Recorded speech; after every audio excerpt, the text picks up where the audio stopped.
Trump tweets out, we must greatly strengthen and expand our nuclear capability.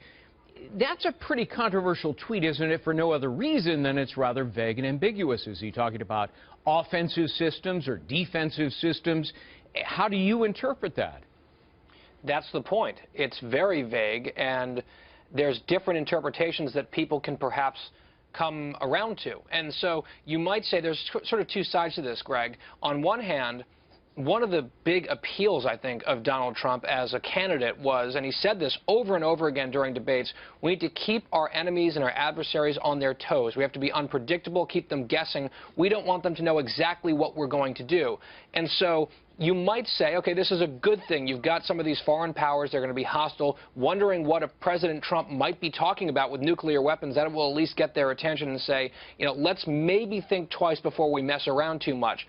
On the other hand, you need to give absolute clarity and certainty to your allies, so you don't have people in London and Berlin and Sydney all across the world scratching their heads wondering, what did the U.S. President-elect just mean by a tweet about nuclear weapons? And that's the problem with appearing to announce policy in 140 characters. Right. And of course, you know, Trump's communications team was left scrambling to try to explain what he meant by that. In the end, they said, no, he means halting nuclear proliferation through strength. Well, that seems like the opposite of Trump's tweet, doesn't it? That it does.